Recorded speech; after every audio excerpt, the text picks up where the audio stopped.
Welcome to Politics Done Right. I am your host, Egberto Willies. This is a progressive program that will take the mystery out of politics.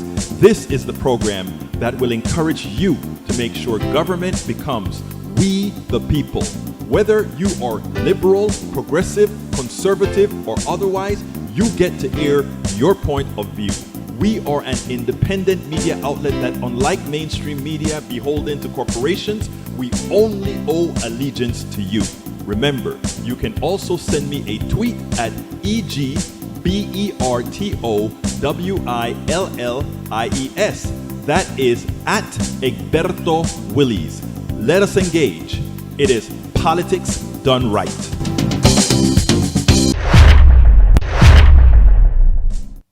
Well, folks, welcome to one more edition of Politics Done Right. I'm Egberto Willies, your host. Thank you so kindly for being a part of the show. We are going to have a great show for you today, as usual. And you hear me start the show like that every single time. Was just getting ready and putting up Zoom, folks. Remember, if you want to call in, give us a call at 346-248-7799. And the ID is 254-600-9091. Again, a telephone number, 346-248-7799. 7799, and the ID to get in is 254-600-9091. Maybe what I should do is I should put that into our feed so that people can see that in case they want to call in. It's a new thing now. You know, we're using Zoom instead of the regular telephone lines. Why? Reduce costs, efficiency. That's what we have to do when you're in the activism business. That's what we do. So I went ahead and I put that in there. Anyhow, folks, how are you guys doing today? I hope you're doing fine. Title of the show today is Conversation with a Young Political Activist. And then more Trump. Can you believe this? That's what it's going to be about. Can you believe this? And actually, we're going to start with, can you believe this? Anyhow, young people are in the streets and they know what they are doing. Durrel Douglas is a young activist that we'll hear about. But first, we're going to have a dosage of Trump. We are at a crossroads. And from the Black Lives Matter activists to the progressive activists, young people are making a difference. I peruse my friends on Facebook all of the times. And, you know, I read the essays that they write and all that kind of stuff. And invariably, many of you have things that just touch me. I mean, one of my favorite writers on Facebook, he does everything as a Facebook post, is a former congressional candidate, a professor at Stephen F. Austin College, Cody Polk. I love his stuff. I reblog his stuff. There's another person that I really like, and that's Durrel Douglas. I call him up and say, hey, I'd like to just have a chat with you to put you on the program because you know what? I love what you write. And I just want to hear about you because you're out there in the field. You're doing a whole lot of stuff. You're young. You are the future of you're the future of the country. So I wanted to just have a chat with him. And I think you're going to find the chat interesting. But before we get there, you know where we have to go. We have to go with a little bit of chitty chatty, what's going on. You know, Trump is having this big rally in Tulsa, and I see Michael. Well, welcome, my dear brothers and sisters. Kathleen Marin Morgan, welcome aboard. Michael Rutnan, welcome aboard. AVQ, I'm going to try this. Avon John Q. I got it. I think I got it this time, brother. Anyhow, AVQ, welcome aboard. Look. Rudden has a number. Trump planning a hate rally in Tulsa. 99 years after the Tulsa Black Wall Street massacre where they bomb it, they burn it down, they massacred people because this was a set of people moving forward. They hated it. Oh, thank you. I got it close enough, brother. Thank you very much. That makes me feel really, really, really good. Folks, if you're just joining us, please remember to share. If you're on Facebook, share. If you're on Twitter, share. If you're on Periscope, share. If you're on Twitch, share. If you're anywhere, please share. YouTube, share. Because what? That is how we are going to get our message out. That is how we do it. You know that song that goes, that is how we do it, baby. Is that how it is? I mean, some of you guys are too young to know that. I think you're a bit too young for that, Senor Rudnin, but that's okay. But let's start. Donald Trump is having this big thing in Tulsa, you know? And, you know, while I was doing, you know, I think I was reprocessing the video from yesterday, and this little thing came across the screen. What is it? Breaking news, you know? And you turn around. These days, everything is breaking news. Turn around. And then I saw Tulsa in there, and I said, oh, maybe it's really, really breaking news. Well, here, check this out. And then we'll take it.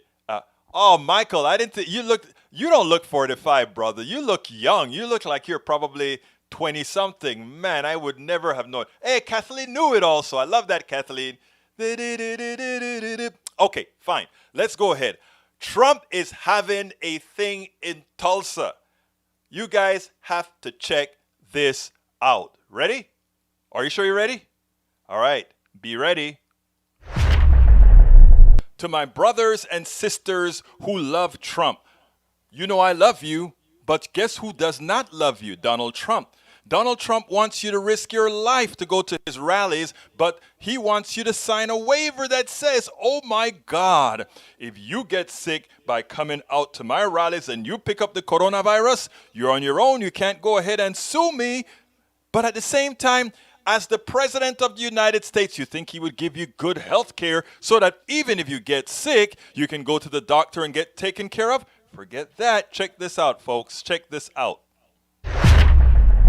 Some news about a Trump rally next month. Trump demanding that people sign a waiver before attending that rally, admitting that they might get coronavirus.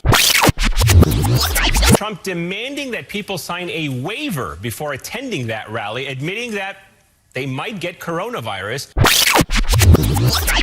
and agreeing not to hold the Trump campaign responsible if they do get it. And agreeing not to hold the Trump campaign responsible if they do get it. Are you game? Do you really love him so much that you would put your life in risk to go and give him to have a photo op with 1,000 and 10,000 people going out there? People, understand who really cares about you. I'm making fun out of this, but this is some serious stuff. Understand who cares about you. Vote your economic, your health, and the interest of your family for a change.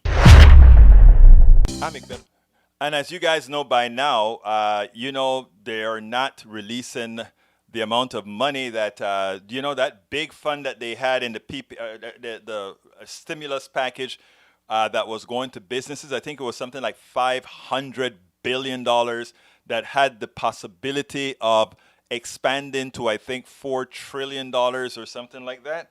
Well, Mnuchin is now saying, "Niet, even though I agreed and told you I may show it to you after a couple of months or so, I am not showing you who we gave this money to. Niet, no le voy a mostrar el dinero. I'm not going to show you the."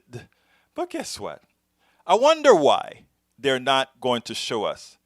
Maybe because the same thing that is occurring in Ireland or Scotland, I think it is maybe you think it could be happening here as well? Well, check this out.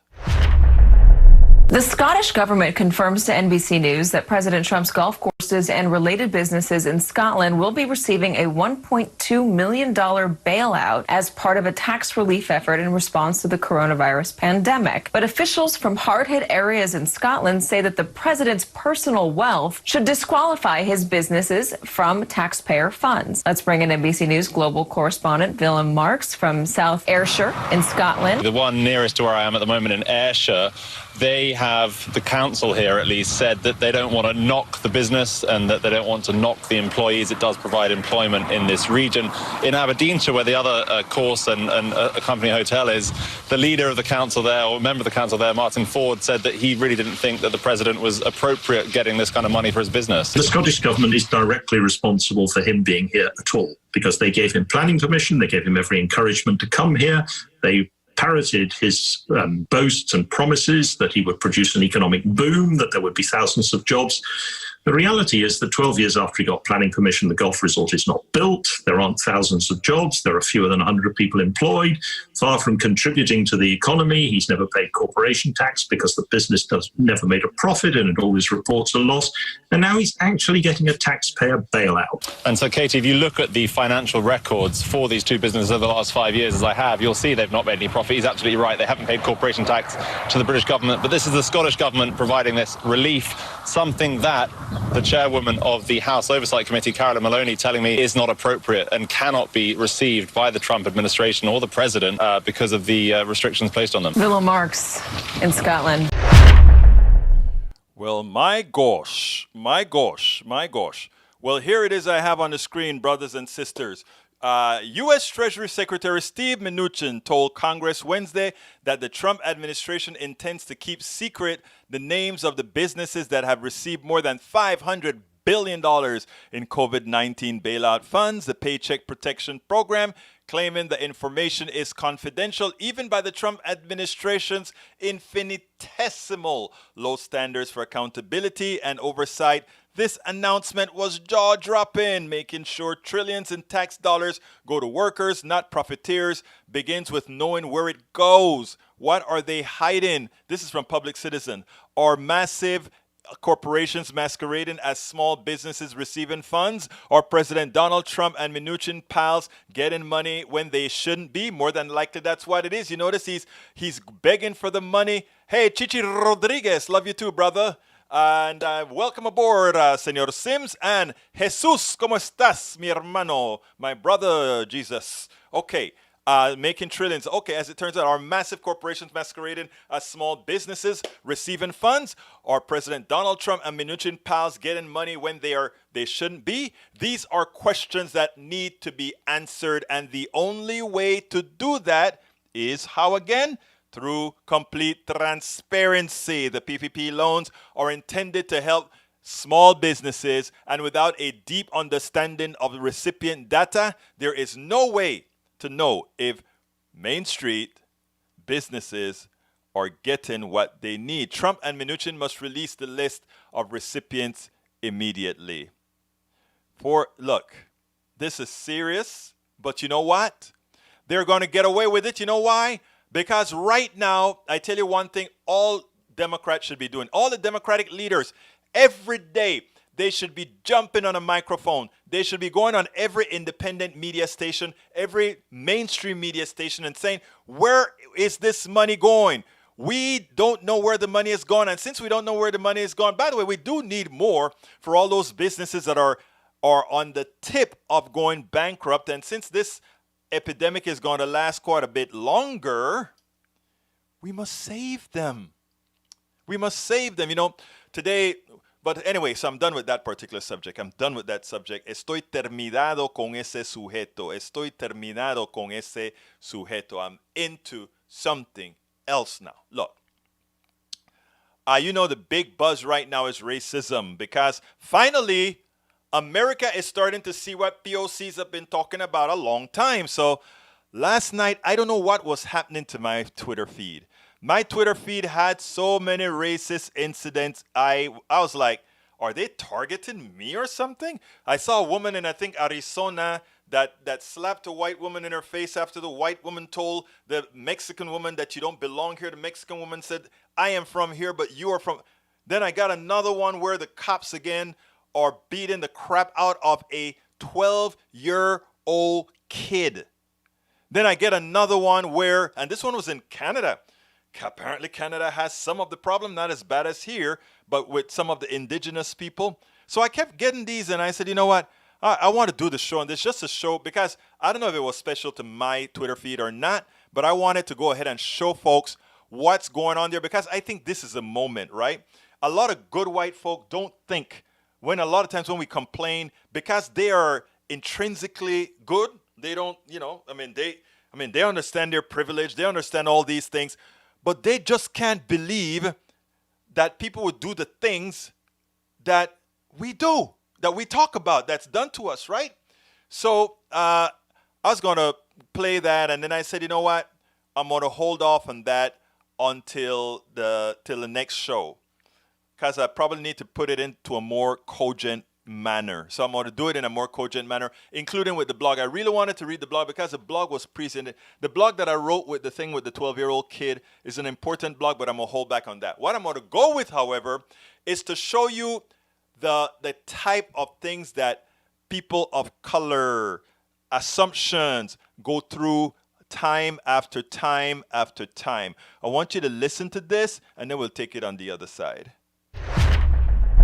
Growing calls tonight for an Ohio state senator to step down over what he said about African Americans and COVID-19. Republican Steve Huffman was speaking to the director of the Ohio Commission of Minority Health, who testified the black community has been disproportionately hit by the virus.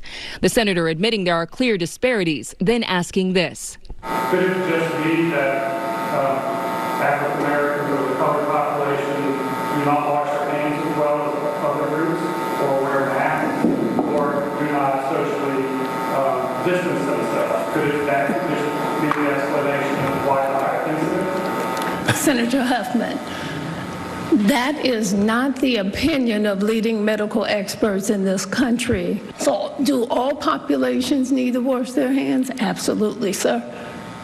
But that is not where you are going to find the variance and the rationale for why these populations are more vulnerable. The hearing was about whether to declare racism a public health crisis. Tonight, one of Huffman's Democratic colleagues says the words he used and the question he asked highlights what racism is from a systemic perspective. And David, as you mentioned, that state senator, also a doctor, fired tonight from the healthcare company where he works. That company saying that his statements were wholly inconsistent with their values. Huffman apologizing, saying his choice of words was, quote, awkward. Now, I am lost to how an intelligent person would go on the state floor and say something like that. And I can only come to the conclusion that one of two things. He knew what he was doing, and to appease his base, he wanted to show that he could denigrate people of color. He could denigrate them on national TV, where he know that he was going to be on. Or the second thing is that he's oblivious to all the recessive forms of racism that has been instilled in him and the preconceived misconception he has on other people of other races. Guess what? People of other races are clean. People of other races take showers. People of other races care about their kids. People of other races eat with whatever that particular culture that they're a part of eat with. There is a people that live so secluded into their own being that they just don't understand that we're all alike. Not only are we all alike, we have the same pains. We have the same wants. We have the same desires. We just have different melanin.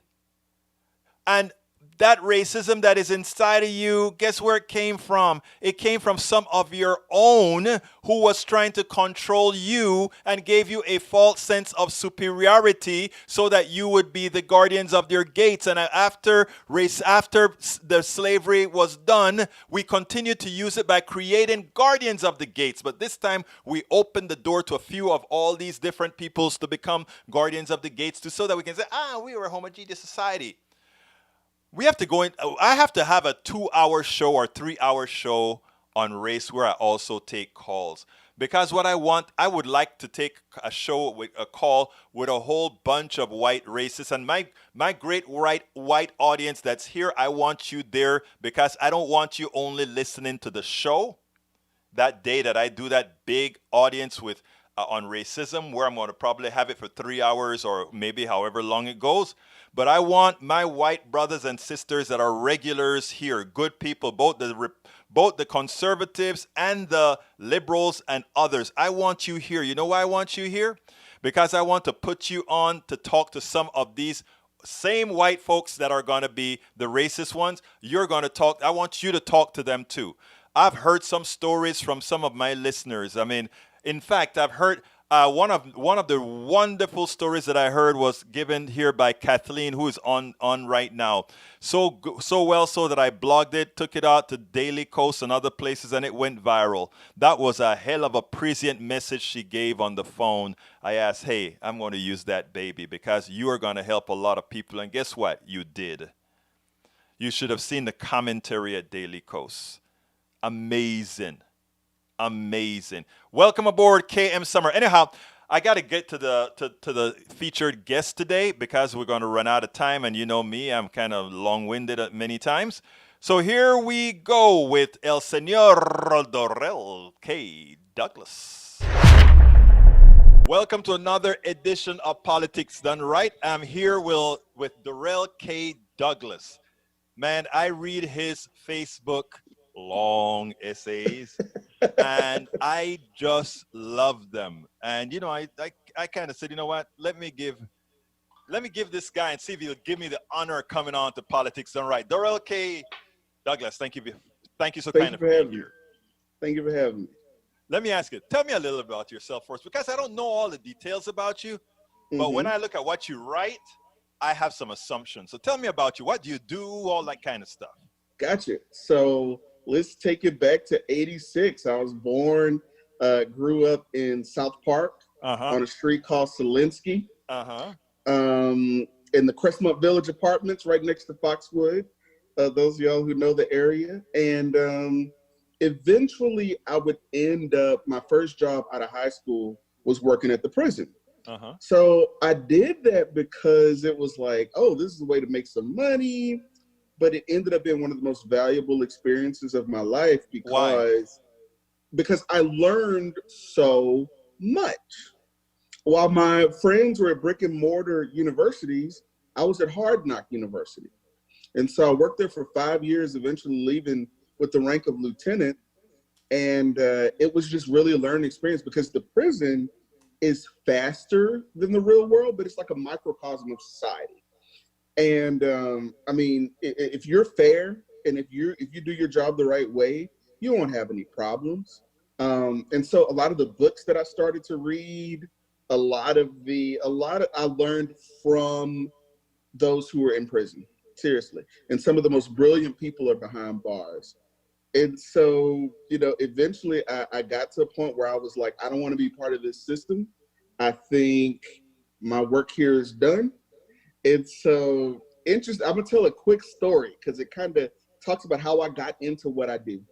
So my mom started working at the prison at the same time I did. We went through boot camp together. Oh, wow. Weird, I know. Yeah, it's crazy. So I get to a certain point where I'm like, I'm not doing this anymore. I'm putting in my 2 weeks. And she's like, boy, you gonna give up your state job with benefits? And I'm like, yeah, like I'm just gonna push all my chips forward, tell the dealer, put it on black, roll it, right? And so I ended up that week going to a Harris County Young Dems meeting, okay? Because I was just researching stuff, like I want to get into politics, I want to change stuff. So where do I go? So I went to Harris County Young Democrats meeting. It was at Tacos A Go-Go.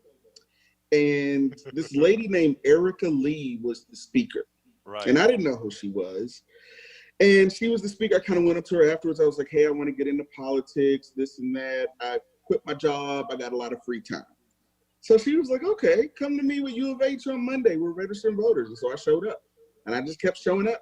And so finally, one day, I used to drive like a 2002 Mitsubishi Eclipse with it had I had a suspension problem because because one day, I don't remember exactly the way it happened, but I hit a curb one day and that was it. So I was having to buy used tires all the time. And I was getting flats, like once a week I'm getting a flat, right? So she calls me and she's like, hey, you've been volunteering. I treated it like a full-time job, right? She's like, you've been volunteering, come to this luncheon. You can sit at my table. You know, it's a fundraising luncheon, but come. And I had never been to anything like that, right? So I'm headed there, and guess what?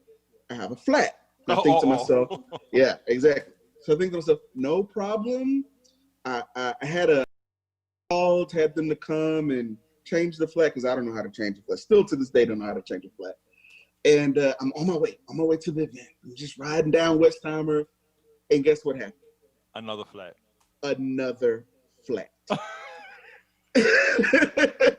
And so Erica is calling again saying, hey, where are you? Because I was running late before and now I'm like really late. And the last time I was talking to her, I was like, hey, sorry, I had a flat. They're fixing it now. There's no way I'm gonna tell this lady I had another flat like that. It's just not gonna.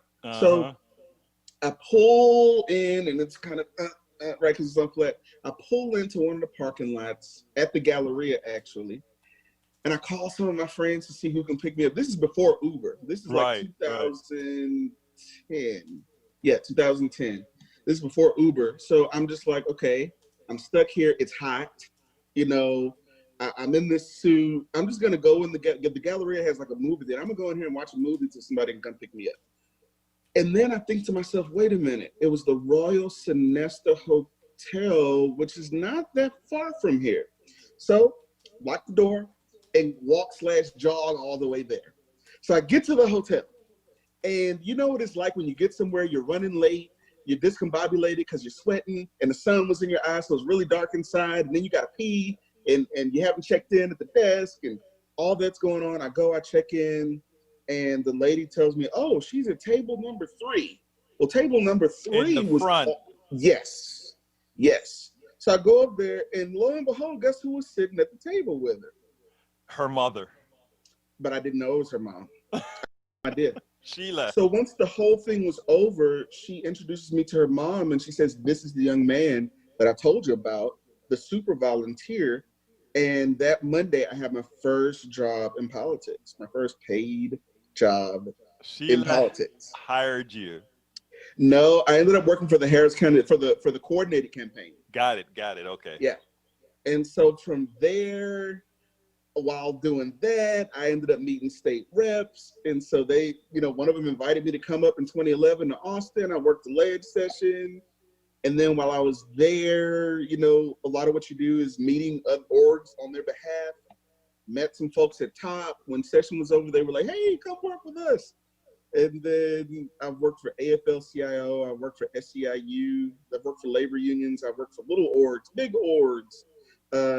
And so now I have HoustonJustice.org. That's the organization but I don't get paid for that, right? Is that yours or is that your organization? Yeah, yeah. Founded Project Orange. Probably hear a lot of stuff about Project Orange. I came up with that. But you never, I'm very strategic about not taking the spotlight.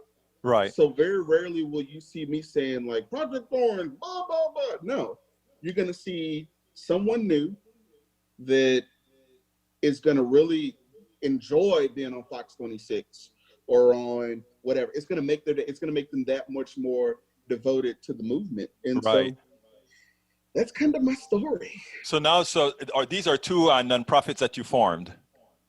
No, so Project Orange is under the umbrella of Houston Justice. Okay, Yeah. Got it. Yeah. Got it. So anyhow, did you go to the George Floyd's rallies at all? I didn't. And I didn't go to the rally. But I mean, I'm there with solidarity. I had a bunch of calls and stuff like that. And in fact, there's like a group of us that are working on like some ordinances and stuff like that. But no, I didn't. This time, I didn't go to the rallies. Well, something. Let me ask you, what do you think about the entire issue altogether? I mean, I really want to hear your thoughts because this is not anything new, right? I mean, absolutely. No. We look at this guy having his knee on the neck as a horrific form of death. But we also have Philando Castile. We also have Michael Brown. We also have, by persons, we have Ahmaud Arbery. And by regular citizen again, we have Trayvon Martin. I don't know that any one of them were less gruesome than the other.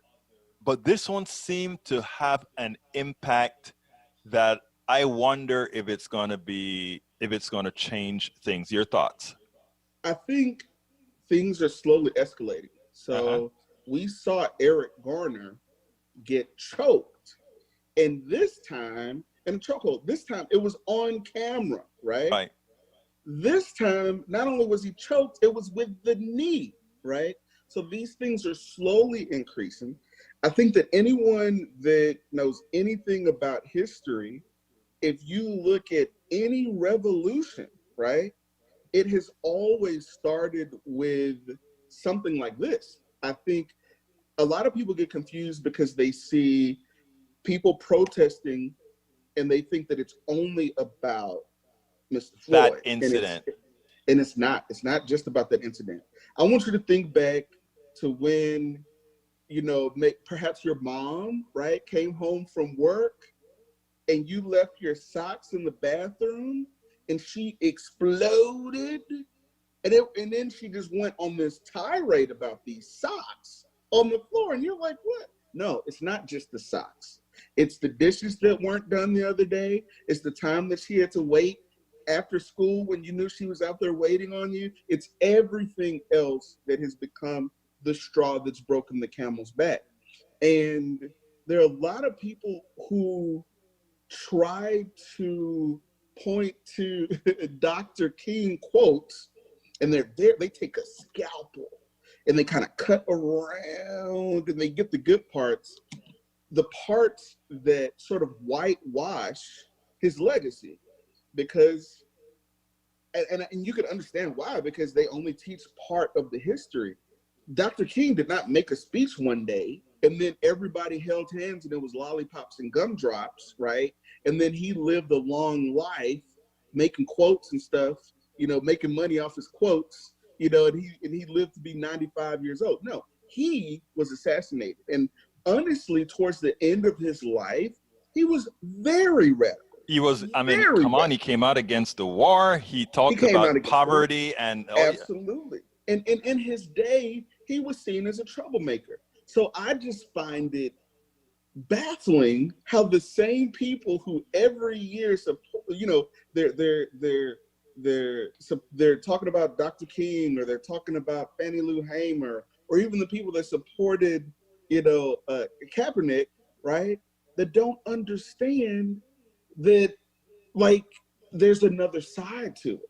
There's a total another side to those people, and it's not the mild, acceptable version of it. And sadly, we've reached a point where none of that stuff worked. And I'll tell you this, when I used to work at the prison, okay, the worst, and you know, occasionally you get a call that's like, hey, we got to go down to whatever block or whatever. You hear it on the radio, they need additional supervisor or whatever. And if I had time, I would look them up right quick, okay? If this guy's got, you know, a 5-year sentence, he's done 2 on it, he's coming up for parole, you know, you can reason with him. You can go in and you can say, hey, you know, chill out. When I would go and look them up, and by number of years, it says 99 or 50, he's got a 50-year sentence, and he served 3 on it. And his parole eligibility date is 20 years down. 20 years down. Oh, he has nothing to lose, right? I love that you said that, Durrel.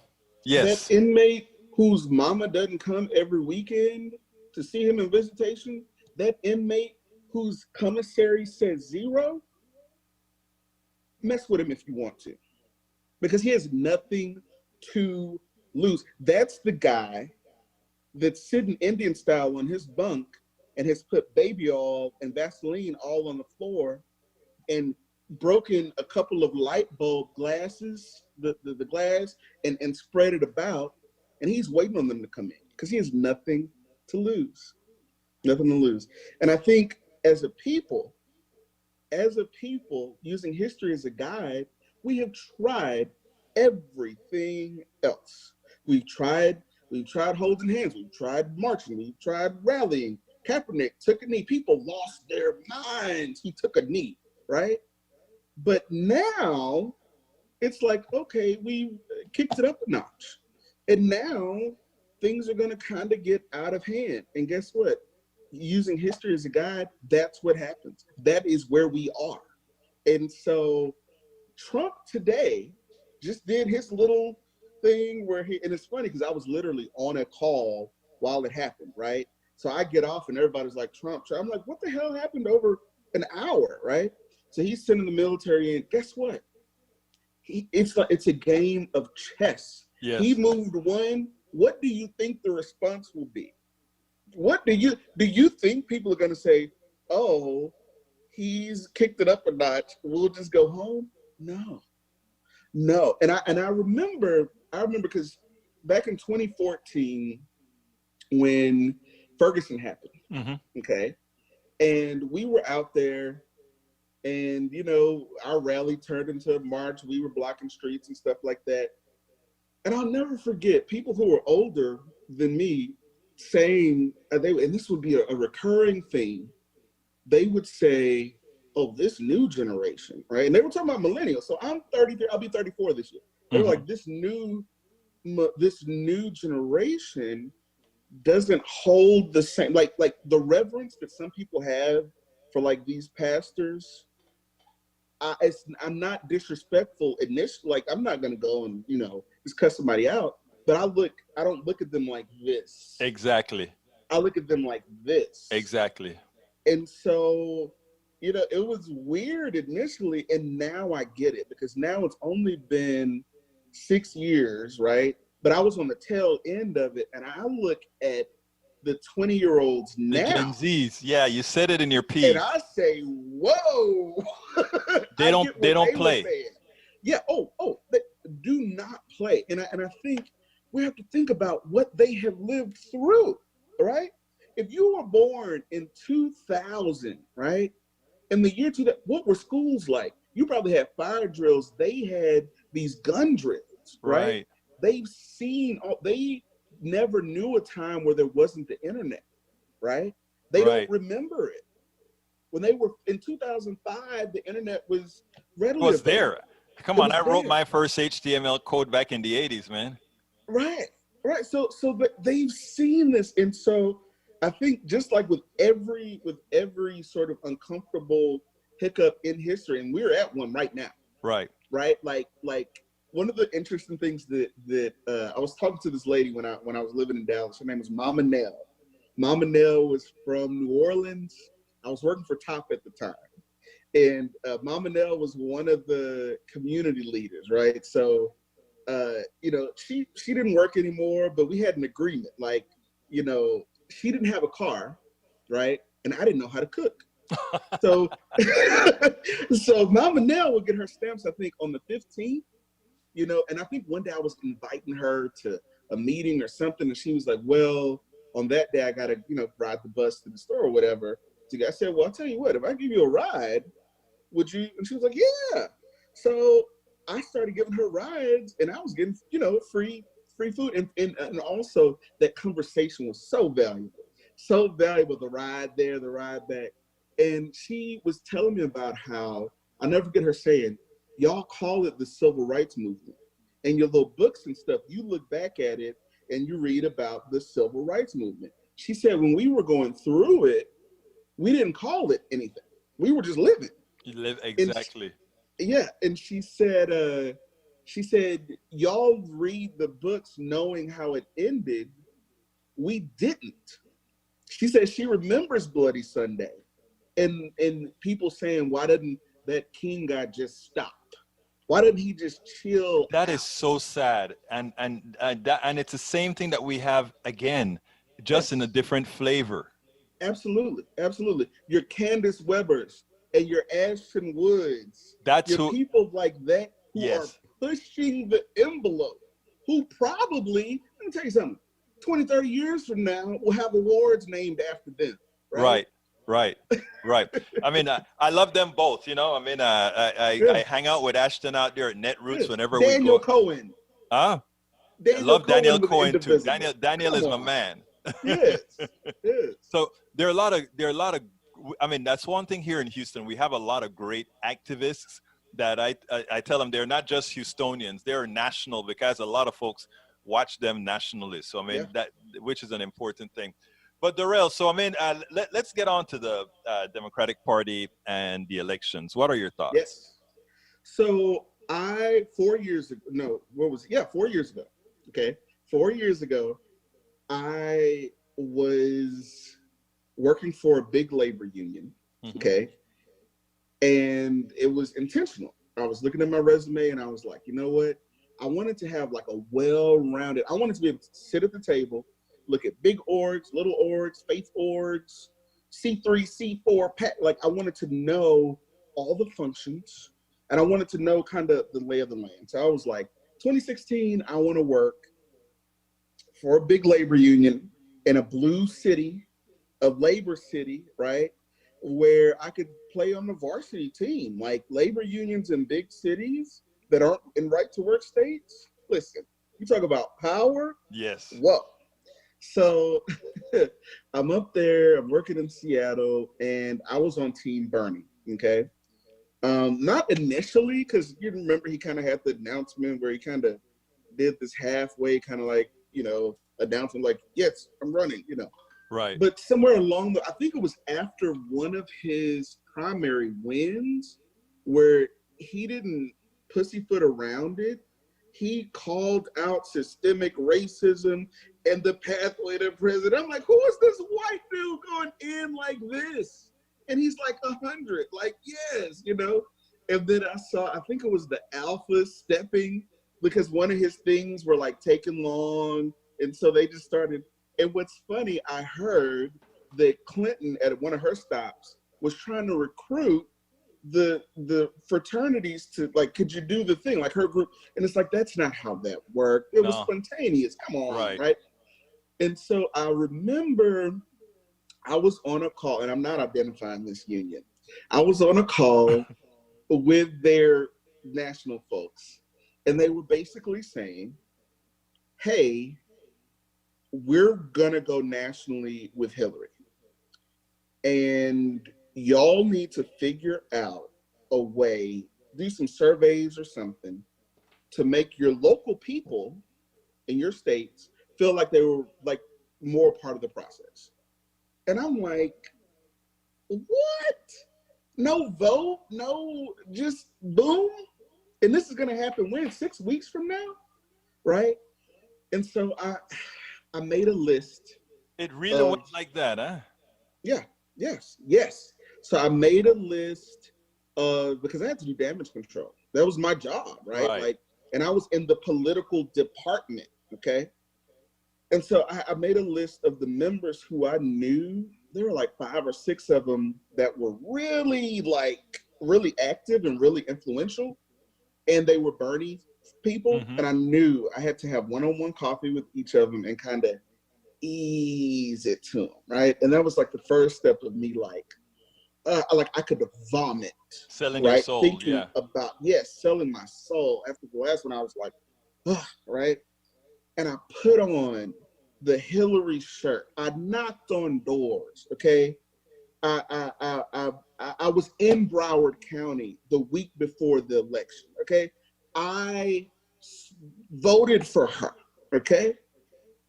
4 years later, and it's almost like a copy paste. And people are like, oh, you know, it's only 2 children. Oh, you gotta, and I'm like, no. First of all, as Black people, I don't feel that our vote is earned, right?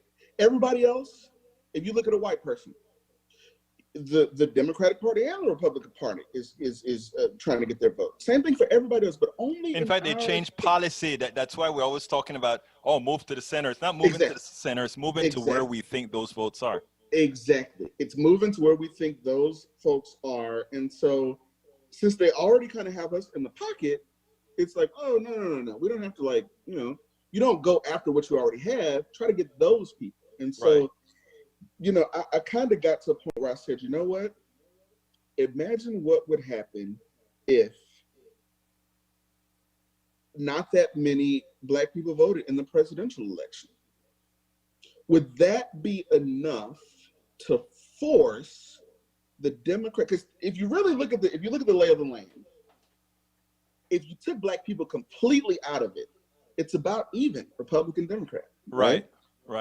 It's only when you add us at 90% that you have that they are able to be really competitive, right? Even in places where they are. In fact, I would argue that there are more conservative, there are more Republican white folks, slightly more than there are Democrats. So they need us. And it feels like, and keep in mind, when I say that I feel like they want our votes, and then after the election, it's like, okay, now y'all go over there and we're going to make all the decisions. Or we'll give you some like token, we'll put you on an advisory board, or, we'll come to your church and I'll give you, there's Egberto. I see Brother Egberto on the second row, and that's good enough. No, it is not. And I think I went from saying, you got to, we got to strengthen it. You need to saying, you know what? No. How about I bust the basketball and nobody gets to play? I literally did that in the 5th grade, living on Zelensky. This will give you a little more about who I am. Did you just say, you're kidding me? Yeah. Oh, you live on Zelensky? I know who it is. Yeah. The guy from Chicago. Yeah. Okay. No. I said I lived on Zelensky Street. I misunderstood. Okay, I was saying, man, this guy was reading while he was young. No. Okay. So I was living on Zelensky, and my parents couldn't afford to send me to like a daycare. So instead, I had to go to the Boys and Girls Club. And so, for the summer, right? They couldn't afford to send me to day camp or whatever, right? It was like, and so every day at a certain part, they would send us out to play. And we would either play, dodgeball or kickball, or they would kind of open it up and we could play like Foursquare. You ever play Foursquare? No. Foursquare, it's it's cool. You draw a square and then you kind of hit the ball. It's more strategic. But there was this guy, his name was Gregory Johnson. And when you're in the 5th grade, you're what, 11 or 12 years old, somewhere around there. Well, this kid hit his growth spurt much earlier than the rest of us. So he had to be I don't know, like 5'10" or something, and he was a bully. And so he would always hide, he always wanted to play dodgeball or kickball because he would hurl the ball at us kids, or he would kick it over the fence, right? And so he would hide the chalk so we couldn't play a Foursquare. He wouldn't do it every time, but he would do it sometimes, right? And there were only, I don't know, when you play Foursquare, it would be like, I don't know, maybe 5 balls or so. Because you got 4 kids playing with one, and So one day I just got enough. He went to hide the chalk, and the instructor or whatever was coming back and was like, okay, what are we going to do today? And it was about to be the same thing. He was about to go over to the drawer, pull it out, and there was going to be no chalk. So I went over to the art closet, and I got the scissors, and I went and I popped all the balls. No. And so I'll never forget the little instructor guy. He was kind of shocked, not only because I destroyed property, but it was like, now no one gets to play. And I was like, that's fine. That's fine. Because he doesn't get to play kickball, and he's not going to hide the chalk anymore. Right. And guess what, Egberto? He never did. He never did after that. Now, we went 3 or 4 days with no balls, but collateral damage. That is. Let me tell you that right now. I am hesitant. Look, first of all, I think Biden will do what is necessary to win over the vote, including maybe yours, right? Yeah. But I'd expect nothing out of it. Yeah. I think we've lost our opportunity this year, or rather this period. And and to put it bluntly, it's like, black people, what were you thinking about in South Carolina? Yes. That made me sick to my stomach. It's like, no, that's the time where you say, no, sorry. And it should have been a group decision. Like, hey, they need us, right? All those from state rep or dog catcher all the way up to Clyburn, right? It should have been, we're not going to pick a horse. But you know what the problem is? A lot of them want to be on that first round to pick the person, because then you get to hold that over their head. And I do. Yeah. I believe that, let me tell you, like, I'm, working with folks, we're registering voters in jails and stuff. We're, I get it, right? And hopefully he's able to convince me. I talk to, Tina Kingshill with Project Orange. I talk to her all the time, and I'm like, I hope someone can convince me. I really, because I've reached this point where it's like, am I going to undervote the presidential race? Because I'm not voting for Trump. I'm not. But it's like, how many more times am I think about, if I didn't work 2016, I'd probably look at it differently. Mm-hmm. Like the number of days that I had to go out and sell it. Right. Sell it. And I knew how she got a lot of those endorsements. The same way she got that one, right? And I saw the backhanded stuff, and it's just like, no, we can't, we have to leverage our vote. Let me tell you something. I think if we take a look at going forward, and I just think we're in a very difficult position right now. Mm-hmm. I think with all the things that we've done, both with the election in 2016, with having Trump doing what Trump is doing right now. Look, I don't see us losing. Mm-hmm. I just don't see us moving forward. And it's your generation that is going to be that we're going to have to hold on to hope that you guys do something. But you know what's crazy? Here's what's crazy. The other people that are saying just what I'm saying, one of my friends, I won't call her name out, she worked in Obama's White House. She was in DC. She worked for Obama's White House. She's withholding her, huh? Yeah, withholding the vote. Yeah. She's withholding her vote. Another one of my friends who worked for a labor union. Another one of my friends who was a staffer for a U.S. Senate campaign. These aren't just like, I think very similar to 2016. There's a whole lot of work to be done. I think, when you look historically, anytime America usually votes for who's charismatic. So in 16 it was Trump, and in 08 and 12 it was Obama. Right. Like, look at it. Bush was more entertaining than Gore. True. Right. It's just, so he's gonna, and Trump is an incumbent president. Like, it's gonna be hard, and I think I'm pretty sure this is probably gonna end up on YouTube. Yeah. Yeah. So on YouTube, I see I saw an ad the other day, and it was a Biden ad, and it was like, hey, I really need your help, building this movement. And I thought it was satire. I was like, that's the one that they used? Think about it. Well, while Trump has a great social media team, oh my gosh. He has a great social media team. Biden has a lousy social media team completely. Yeah. And the thing about it is, how do you get around that? I don't know how. I just think, and I could be wrong, Durrel, but I think the country is going to be in such bad shape in the next 2 months. I mean, I'm talking about depression-like state. In other words, I think depression-type state, it'll take magic for Trump to somehow be the one who comes out of that. So I'm thinking that if we are really in as bad economic shape that I think we're going to be in, I think then by default, Biden wins. Now, when that happens, if that happens, I don't know where we go from there.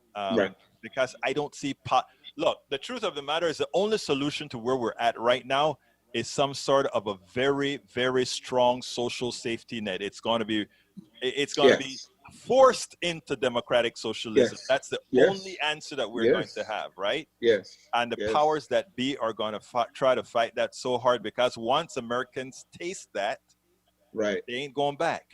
Right. Well, but then you have to wonder, will Biden be someone who gets one term, and then the argument becomes, well, he's got to get reelected. He's going to save it for the day. Like, this is kind of what they, like, I can see into the future. It's what they're going to say. I do think, you know, I mean, if you go to Biden's YouTube page or his Facebook, like, his comments are off. Yes. How is it social media and the comments are off? You should leave them on, and you should be reading what people are saying, and you should address the problems in the next ad. They are coasting. The idea behind the Biden campaign is let Trump beat himself. Yeah. It's not let me win. It's let Trump beat himself. Let Trump, stay out of the way, stay in the basement. Stay out of the kind of, you know, keep it, you know. And it's true, and it's kind of working. Like, this COVID thing sadly plays to Biden's benefit, because here's the thing. Right now, Trump would be in Mississippi somewhere with 30,000 people in some arena. Yes. With Fox News, they cover the entire. When does that happen? I mean, it's like 90 minutes, and they will cover 90 minutes of it. And then Biden, I don't know if you noticed, but during 2016, Clinton, like, okay, when Clinton and Bernie came to Seattle, Bernie was at, like, where the Seahawks play, okay? Right. Clinton was, like, in some high school gymnasium, and they put up, like, the little velvet rope things to kind of put them in a square to make the room seem bigger than it was. Right. Because I saw one of them on CNN, and I'm like, is that Rainier Valley High School? Rainier Beach High School? Like, the gym? That looks like it was the gym. Yeah. And they put a big American flag over there, like that. And it looks bigger than it was. Yeah, it looks much bigger than it was. But no, I think they may be trying to coast, but I think they're miscalculating the enthusiasm gap. I think you're going to have a lot of people who are, imagine when the debates start, because they're going to debate. They're going to debate. And Trump is a horrible human being. But one thing you can't say is that he's not a showman. Right. And he is going to, I don't know what kind of medication or what kind of, like, you know, protein shakes that guy is drinking, but he's in his upper 70s. And he has energy. He has energy. It just doesn't make sense. Well, and that's the issue. If they do debate, I think he's going to make a fool out of Biden.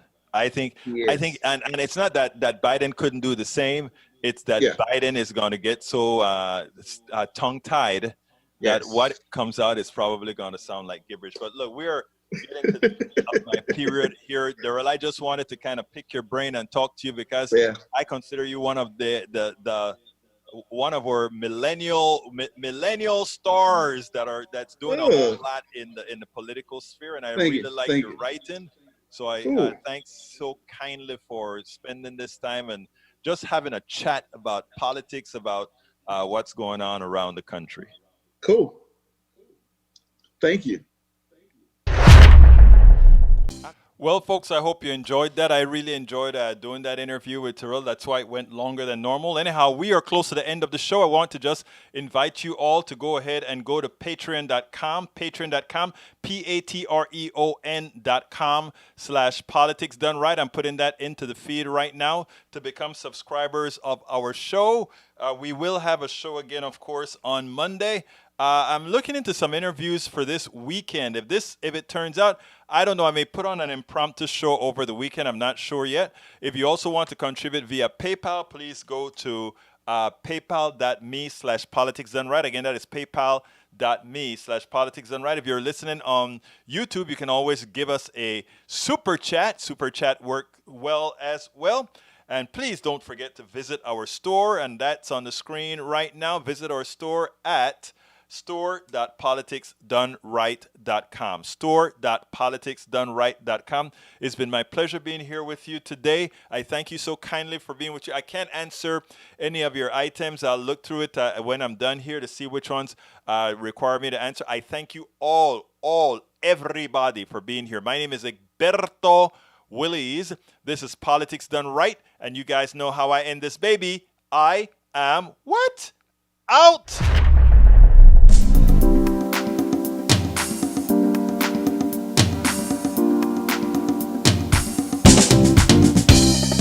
Welcome to Politics Done Right. I am your host, Egberto Willies. This is a progressive program that will take the mystery out of politics. This is the program that to make sure government becomes we the people. Whether you are liberal, progressive, conservative, or otherwise, you get to air your point of view. We are an independent media outlet that, unlike mainstream media beholden to corporations, we only owe allegiance to you.